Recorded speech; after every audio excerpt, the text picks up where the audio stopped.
नमस्कार। आकाशवाणी जयपुर अजमेर से प्रस्तुत है प्रादेशिक समाचार।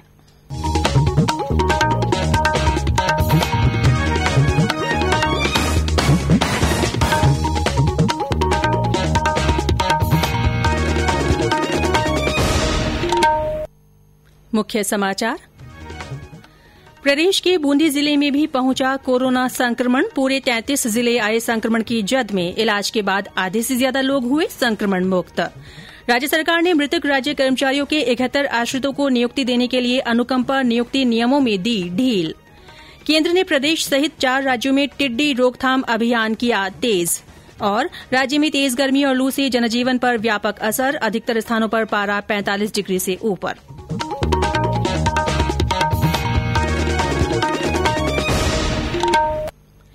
समाचारों के साथ मैं रितिका गुप्ता और अब समाचार विस्तार से। कोरोना संक्रमण प्रदेश के सभी जिलों में फैल चुका है। कल ग्रीन जोन बूंदी जिले में भी संक्रमण का एक मामला सामने आया। इसके साथ ही अब प्रदेश के 33 जिले इसकी चपेट में आ चुके हैं। हमारे बूंदी संवाददाता ने बताया कि संक्रमण का ये मामला मुंबई से आई महिला में पाया गया। बूंदी जिले के शंकरपुरा गांव की एक 22 वर्षीय महिला कोरोना संक्रमित पाई गई है। यह महिला सोमवार को ही मुंबई से अपने परिवार के साथ शंकरपुरा लौटी थी। तब से महिला को सरकारी स्कूल में बनाए गए कॉन्टैक्ट सेंटर में क्वारंटाइन किया हुआ था। मंगलवार को महिला का कोरोना टेस्ट करवाया गया था। बुधवार को कोटा मेडिकल कॉलेज से प्राप्त रिपोर्ट में महिला की कोरोना टेस्टिंग की प्रथम रिपोर्ट पॉजिटिव आई। रिपोर्ट आने के बाद जिले के आला अधिकारी मेडिकल टीम के साथ शंकरपुरा पहुंचे और महिला को इलाज के लिए देर रात कोटा भेजा गया। अब तक बूंदी ग्रीन जोन में बना हुआ था। मुंबई से लौटी महिला के कोरोना पॉजिटिव पाए जाने का यह पहला मामला सामने आया है। इधर जिला कलेक्टर ने कहा है कि महिला जब से आई थी तब से क्वारंटाइन थी। बाहर से आने वालों पर कड़ी निगरानी रखी जा रही है। राजकुमार दादीज, आकाशवाणी समाचार, बूंदी। स्वास्थ्य विभाग के अतिरिक्त मुख्य सचिव रोहित कुमार सिंह ने बताया कि कल राज्य भर में कोविड-19 के 280 नए मामले सामने आए। इसके साथ ही इनकी संख्या कुल 7,816 हो गई है। कल सबसे ज्यादा झालावाड़ में 64 संक्रमित मरीज मिले। इसके अलावा जयपुर में 42, जोधपुर में 33, पाली में 21, कोटा में 18, सीकर में 13, नागौर में 12, भरतपुर में 10, बीकानेर और राजसमंद में 9-9, भीलवाड़ा और हनुमानगढ़ में 7-7, झुंझुनू और उदयपुर में 6-6, टोंक में 4, बारां और श्रीगंगानगर में 3-3, धौलपुर, करौली और सिरोही में 2-2 और अजमेर, बाड़मेर, डूंगरपुर, चित्तौड़गढ़ तथा चूरू में 1-1 संक्रमित मरीज मिला है। अब तक प्रदेश में 2,114 प्रवासियों में संक्रमण की पुष्टि हुई है। प्रदेश में अब तक इलाज के बाद 4,562 लोग स्वस्थ हो चुके हैं। वहीं 3,913 लोगों को अस्पतालों से छुट्टी मिल गई है। वहीं अब तक 173 लोगों की मृत्यु हुई है। कोरोना महामारी में लॉकडाउन के कारण विदेशों में फंसे राजस्थानियों को स्वदेश लाने का काम जारी है। इसके तहत कल 3 उड़ानों के जरिए 142 विद्यार्थियों सहित कजाकिस्तान से 180 प्रवासी राजस्थानी जयपुर पहुंचे। उद्योग विभाग के अतिरिक्त मुख्य सचिव ने बताया कि कल टोरंटो की फ्लाइट से 15 और जॉर्जिया से 23 प्रवासी राजस्थानी आए हैं। उन्होंने बताया कि अब तक 465 से अधिक प्रवासी राजस्थानी विदेश से फ्लाइट के माध्यम से आ गए हैं। उन्होंने बताया कि विदेश से आने वाले सभी प्रवासी को 7 दिन के संस्थागत क्वारंटीन और उसके बाद 7 दिन तक होम क्वारंटीन में रखा जाएगा। इस बीच कल शाम जोधपुर से 371 प्रवासी मजदूरों को लेकर श्रमिक स्पेशल ट्रेन उड़ीसा के लिए रवाना हुई। वहीं जोधपुर और उदयपुर से जम्मू कश्मीर के प्रवासी श्रमिकों को रोडवेज की बसों से उनके गृह राज्य भेजा गया। उधर कोटा जिले में रह रहे 987 प्रवासी श्रमिकों को ट्रेन के जरिए उत्तर प्रदेश भेजा गया है।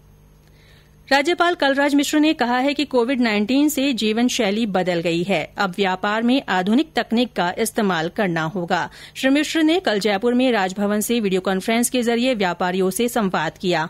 उन्होंने कहा कि केंद्र सरकार ने आर्थिक पैकेज में व्यापार को बढ़ाने के लिए बहुत सुविधाएं दी हैं। उन्होंने कहा कि मुद्रा योजना की शिशु, किशोर और तरुण योजना में व्यापारी आसानी से ऋण ले सकते हैं। श्री मिश्र ने कहा कि व्यापारियों की समस्याओं के निराकरण के लिए केंद्र और राज्य सरकार को अवगत करा दिया जाएगा। राज्य सरकार ने मृतक राज्य कर्मचारियों के 71 आश्रितों को नियुक्ति देने के लिए अनुकंपा नियुक्ति नियमों में ढील दी है। इससे इन कर्मचारियों के आश्रित परिवारों को बड़ा संबल मिलेगा। मुख्यमंत्री अशोक गहलोत ने आयु सीमा, देरी से आवेदन करने, प्रशासनिक विभाग में पद खाली नहीं होने पर अन्य विभाग में नियुक्ति चाहने सहित अन्य कारणों से लंबित प्रकरणों में मानवीय आधार पर निर्णय लेते हुए आवेदकों के लिए नियुक्ति की राह आसान की है। गौरतलब है कि बीते करीब 1.5 साल में राज्य सरकार ने 72 विभागों में 2208 अनुकंपा नियुक्ति दी है। ये समाचार आकाशवाणी जयपुर अजमेर से प्रसारित किए जा रहे हैं। प्रादेशिक समाचार बुलेटिन आप हमारे ट्विटर हैंडल @AIRnews_जयपुर पर फॉलो कर सकते हैं। अजमेर विद्युत वितरण निगम ने लॉकडाउन अवधि समाप्त होने से पहले 11 जिलों के लाखों उपभोक्ताओं से 31 मई तक बिल जमा कराने पर दी जा रही छूट का फायदा लेने की अपील की है। डिस्कॉम ने कहा कि किसी उपभोक्ता का बिल माफ नहीं किया गया है। उपभोक्ता इस महीने के अंत तक बिल जमा करा दें तो वे 1 से 5% तक की छूट का फायदा ले सकते हैं। डिस्कॉम ने उपभोक्ताओं की सुविधा के लिए विभिन्न पेमेंट माध्यमों से बिल जमा कराने की व्यवस्था की है।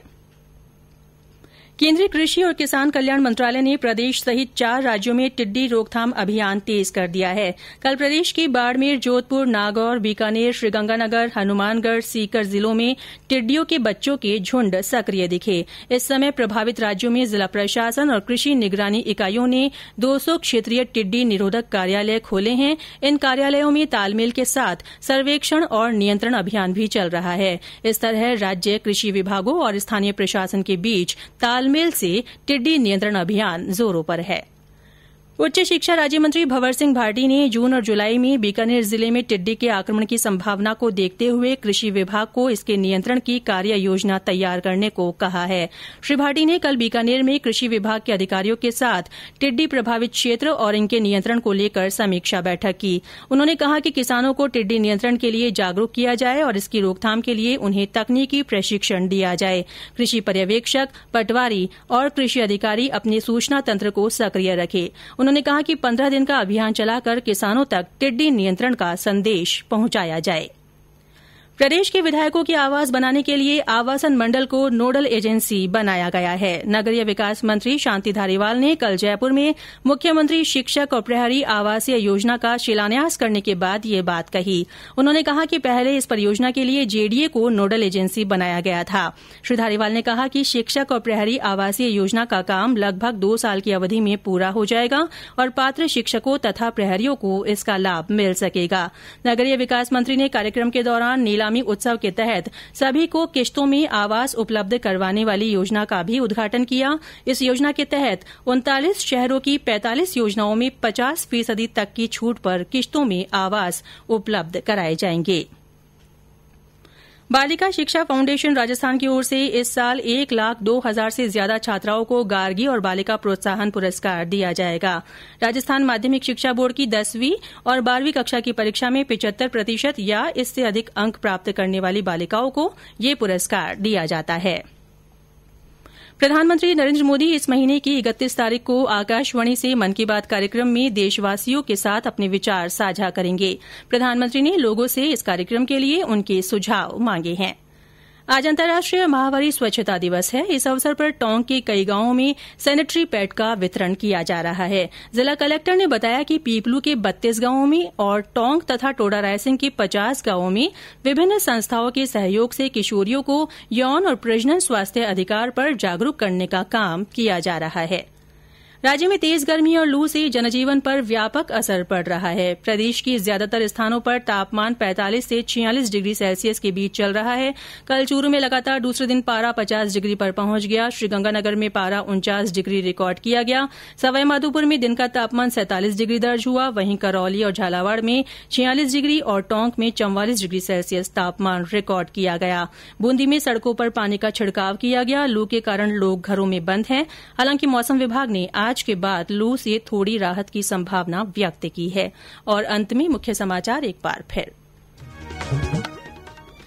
प्रदेश के बूंदी जिले में भी कोरोना संक्रमण पहुंच गया है। पूरे 33 जिले संक्रमण की जद में आ गए हैं। इलाज के बाद आधे से ज्यादा लोग संक्रमण मुक्त हो चुके हैं। राज्य सरकार ने मृतक राज्य कर्मचारियों के 71 आश्रितों को नियुक्ति देने के लिए अनुकंपा नियुक्ति नियमों में ढील दी है। केंद्र ने प्रदेश सहित 4 राज्यों में टिड्डी रोकथाम अभियान तेज कर दिया है। और राज्य में तेज गर्मी और लू से जनजीवन पर व्यापक असर पड़ रहा है। अधिकतर स्थानों पर पारा 45 डिग्री से ऊपर पहुंच गया है। इसी के साथ प्रादेशिक समाचार बुलेटिन समाप्त हुआ। हमारा अगला समाचार बुलेटिन हिंदी में दोपहर 12:30 बजे प्रसारित किया जाएगा। नमस्कार।